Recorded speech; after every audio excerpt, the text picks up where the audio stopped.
Hello friends, welcome to my channel. I'm so excited to see you. Whether this is your first time or your 100th time, my name is Luciano, and in today's video, we are going to be talking all about jump chains. A jump chain is a broad, epic in scope, choose your own adventure that is made up of smaller choose your own adventures that are known as individual jumps. There are individual jumps for truly thousands of different settings, different completely original generic worlds and genres, and also different historical periods. If you want to visit the Bronze Age, you definitely can. If you want to go to the Mushroom Kingdom and be one of the Mario Brothers or be a person who has abilities similar to the Mario Brothers, there are ways to do that. One of the most fascinating things to me personally about jump chains is how creative they are and how creative they allow a jumper, the player character, to be in return. Over the course of a jump chain, a jumper is likely to encounter multiple important characters, whether these are important characters that exist in a specific universe, such as meeting Harry Potter, Dumbledore, and Voldemort in the Wizarding World, which is the formal name for the Harry Potter universe, or it is meeting Ash Ketchum in the Pokemon universe. But the fact of the matter is that on a grand scale, the most important other character that a jumper is likely to meet in a standard jump is their benefactor. Their benefactor is the person, entity, or force that is responsible for allowing them to travel the multiverse and is responsible for a number of important phenomena that allow a jump chain to work the way that it is intended to work. One of the central points of a jump chain from a textual slash real world point of view is to allow people to have a means by which they can think about how characters from different universes would interact with characters in universes other than the universes that they are native to.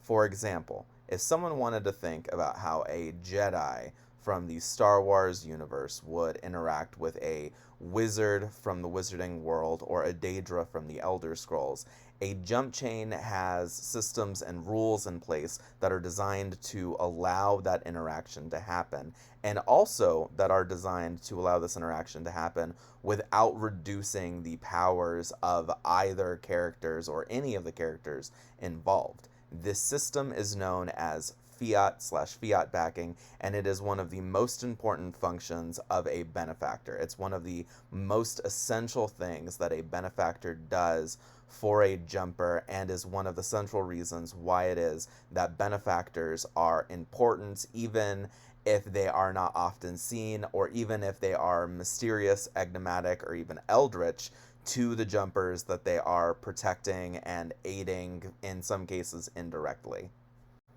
Fiat and fiat backing are the terms that refer to the permanence of powers and items and abilities in a jump chain setting that allow them to work even in universes and settings that are not where they were originally acquired.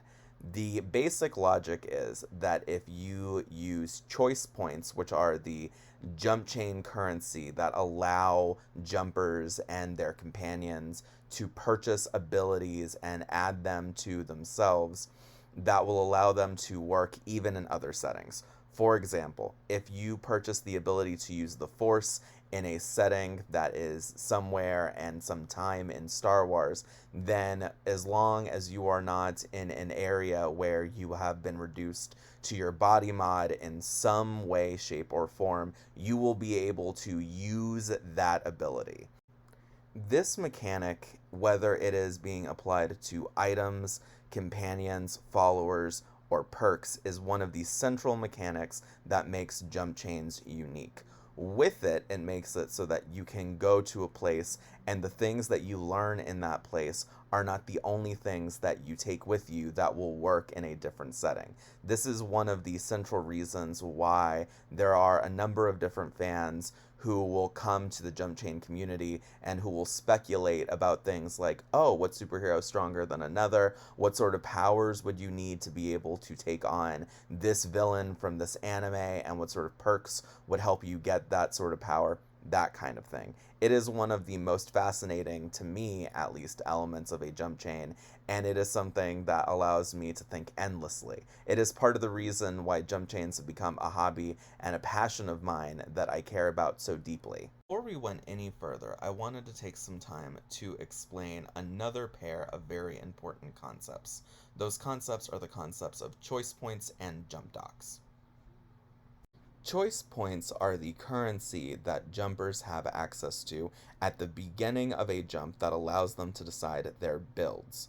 Their builds are the totality of their items and abilities that they gain at the beginning of the specific jump that they are in, and their companions refer to a set of people who follow them along their chains who can be imported into jumps or into settings and will thus gain the ability to have a small stipend of their own that they can use to purchase perks that then apply to themselves.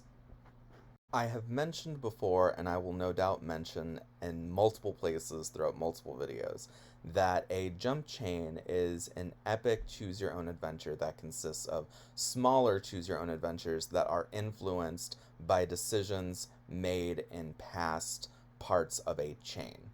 And a jump doc is effectively the text documents that outlines the different choices that someone can make in a setting that refer to things like the abilities that they can gain, the items that they can keep with them in a future places that they go visit, and also either the companions that they will gain throughout their time spent in a specific setting, or it will give them the ability to befriend people and then have them follow them along their chain. Throughout the course of this video, I have explained a lot of different concepts related to jump chains, and over the course of the rest of the video, I am going to offer the single briefest history lesson that I possibly can on the subject, and I'm also going to show you all the Pokemon Trainer Jump, which was the very first jump doc ever published and was published by the originator of jump chains as a formalized concept, a 4chan user named Quicksilver. The Pokemon Trainer Choose Your Own Adventure. It is the very first jump document that was ever published. It is very important and it helps show a lot of the neat things that people will later on be able to see become more commonplace, as well as things that are a little bit different in different jump docs that have sort of gone out of style. And while I fully plan to do a video where I do a deep dive into this specific jump, for right now, I'm just going to give you the broadest overview. This first section, as you can see the name at the top, you can see that it refers to, at the very latest, Gen 5 Pokemon, and you can see the author over in the corner. You can then see a little text blurb that talks about what is going on here, and it mentions choice points.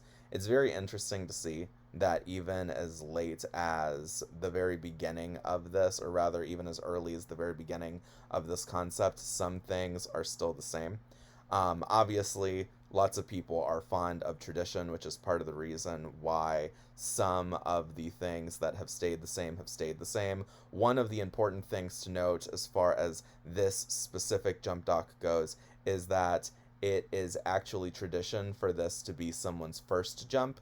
I have another video that has been fully filmed and will be going live in a couple of days, maybe even tomorrow, wherein I talk about another jump that is often a prototypical first jump called the generic first jump by Ursine the Mad Bear.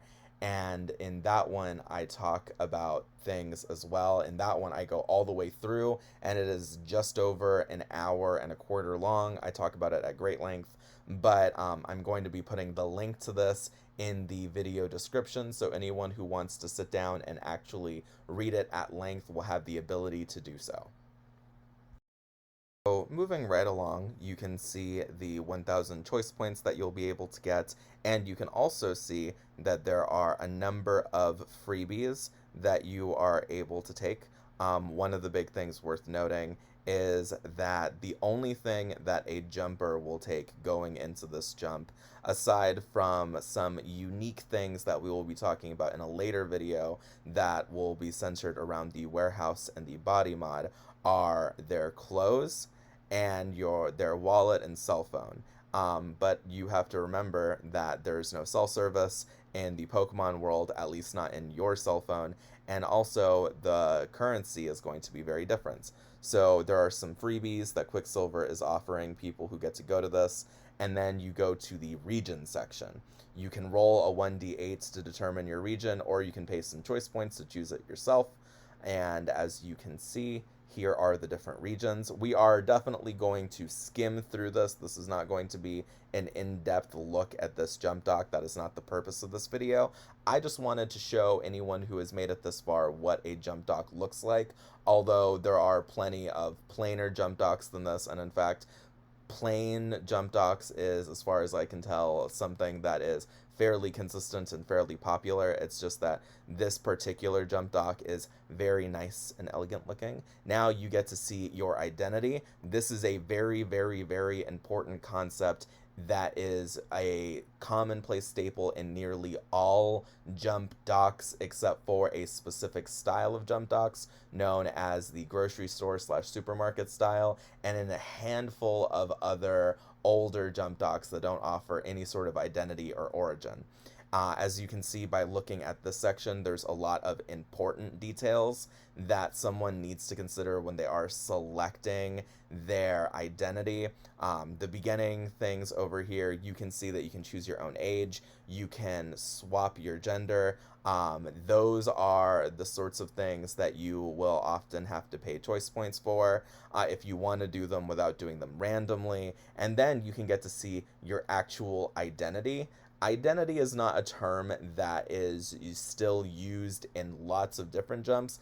It has generally become known as your origin, and that is the background, your context that you exist in, or that the person you become existed in prior to you becoming them. Because most of the time when you enter a jump, and by you I mean your jumper, most of the time when your jumper enters a jump, they are not going to be simply plopped into the setting with no new memories and no new home, no new friends. They're going to be put into someone who kind of already existed and already had a background, the details of which you determine to some extent in the identity / origin section.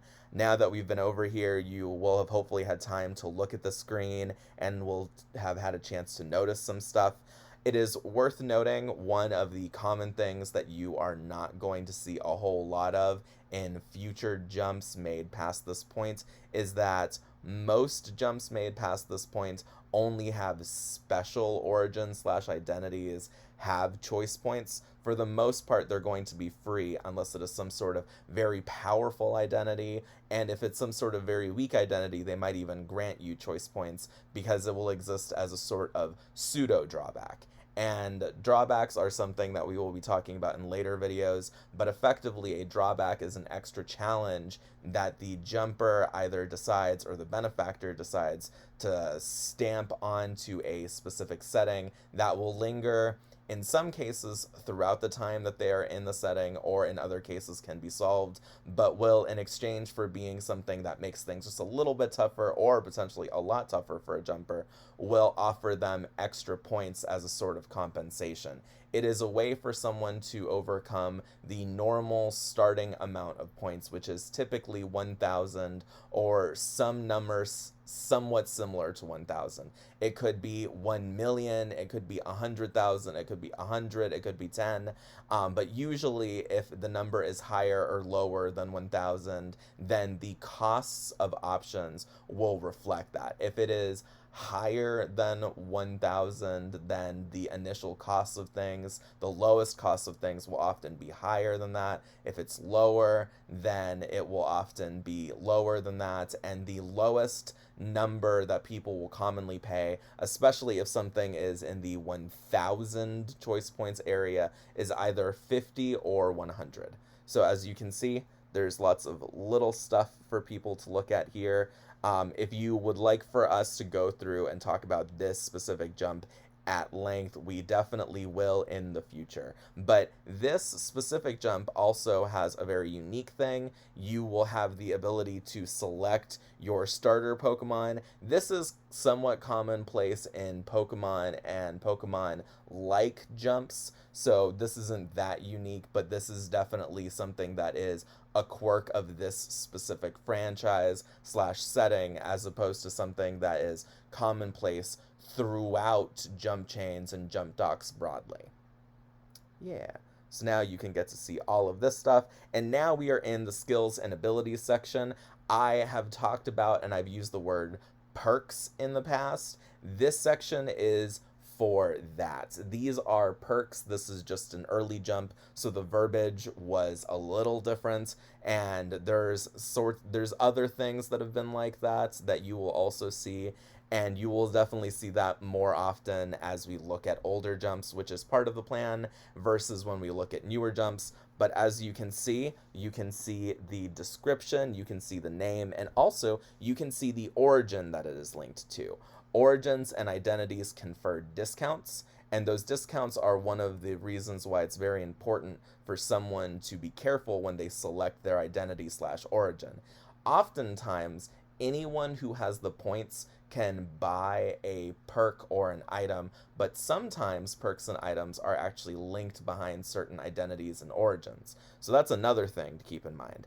And remember that perks follow you around going to other settings. They are backed by fiat to work even if you go to another place. That is something that is worth remembering if you decide to get survival training. That is something that will follow you even if you go to a different world.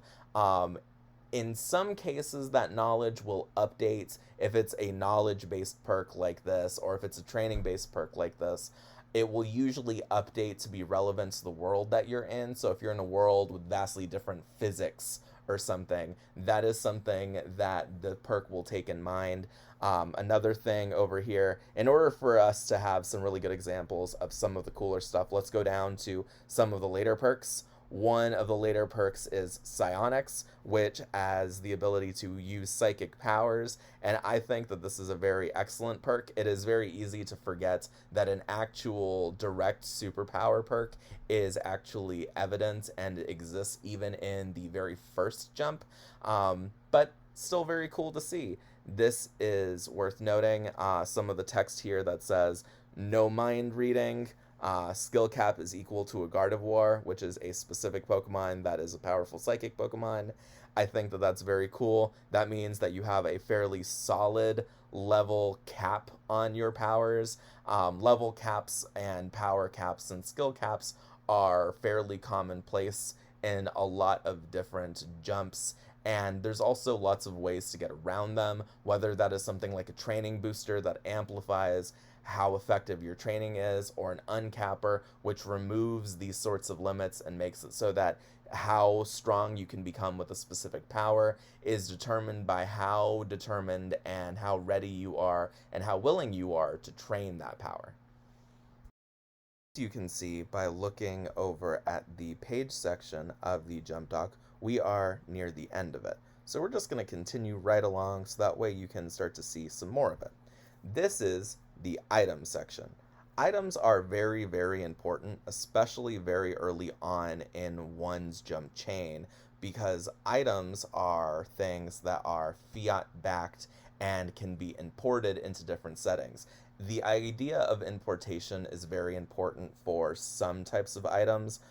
These items are not super great examples of things that can be imported or things where importation would be very important. These are lots of personal sized, fairly logical gears that you could have.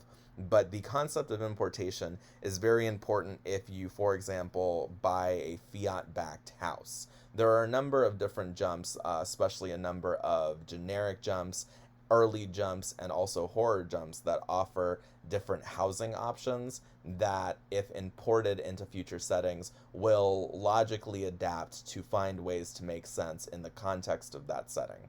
There is a Star Wars jump that is known as the Darth Plagueis jump, and it is all about the Darth Plagueis books by an author named James Luceno, whose last name I probably mispronounced just now. But one of the items that it has is a luxury apartment. It's a penthouse suite. And if you import that item into another jump, it will logically take on the form of either a penthouse suite of some sort or something else that would make sense, such as a luxurious estate of some sort. It is something that would logically make sense and logically fit the setting.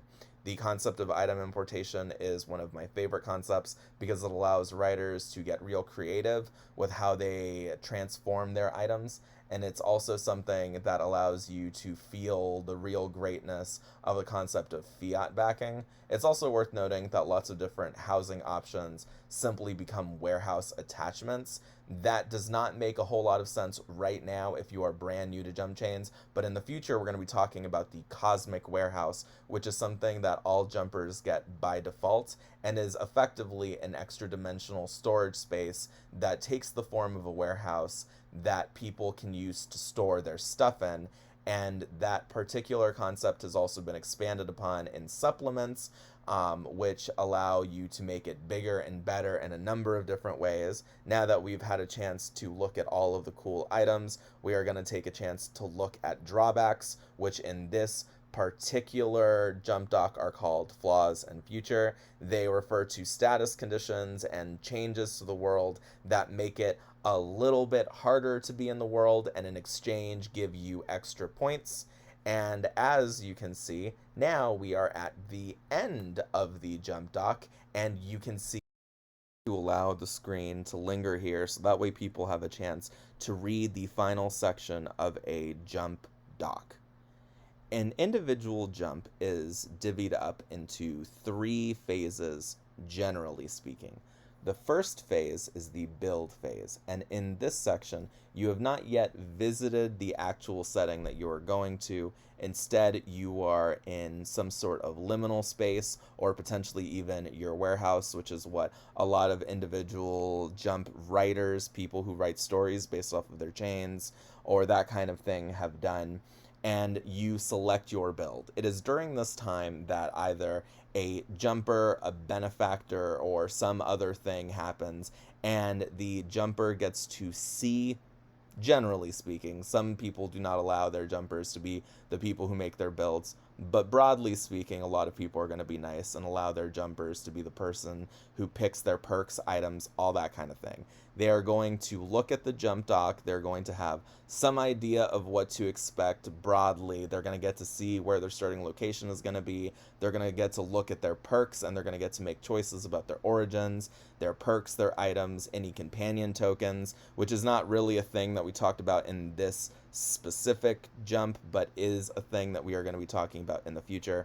And then once they have made all of those choices and they have finalized their build, then they are imported in some way into the setting that they're going to be visiting. They live there for a decade, and then when they've lived there for a decade is when this final section, what you can see right here, comes into play.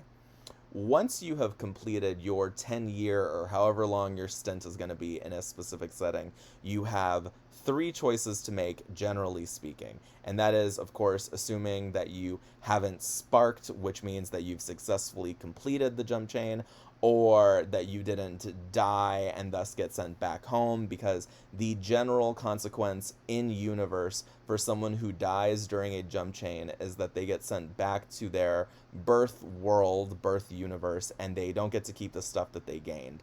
But usually not that they are dead in the universe that they are in.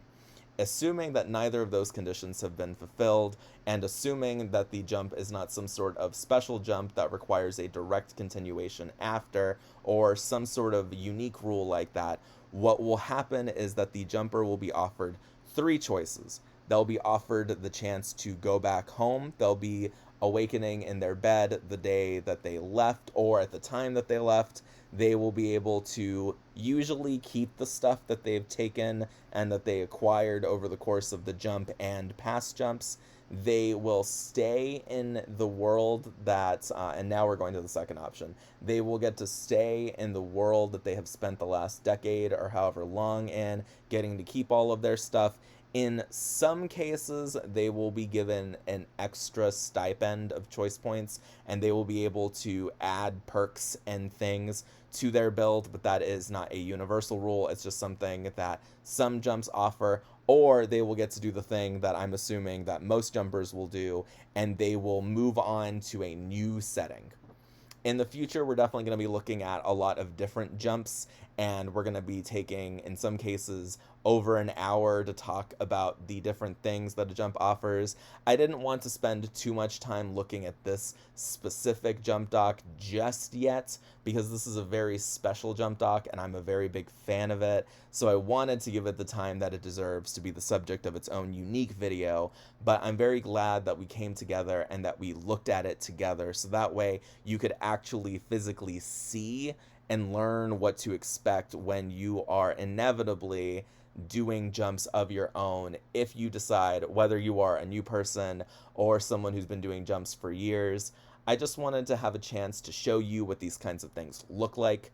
I'm so excited that we could spend some time together, and I'm hoping that this video caught your eye and made you interested in learning a lot more.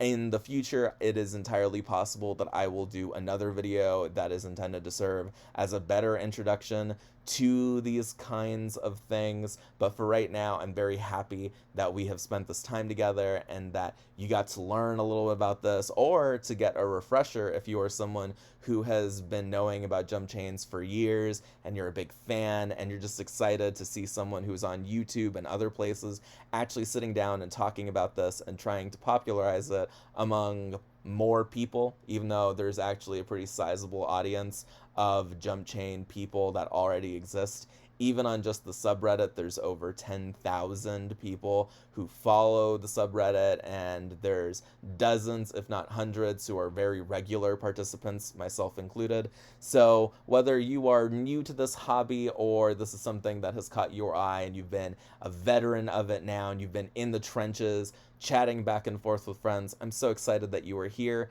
I hope that this serves either as a welcome introduction or as a fun, decently paced refresher for some basic concepts. In the future, we're going to be talking about the generic first jump. We're going to be talking about gauntlets. We're going to be talking about regular jumps. We're going to be doing everything possible to help more people learn about jump chains. So if you liked what you saw, I would love for you to subscribe and for you to keep me in your notifications, so that way when I upload more stuff, you'll be able to be a part of the conversation. I hope that you have a wonderful day, and I will see you soon.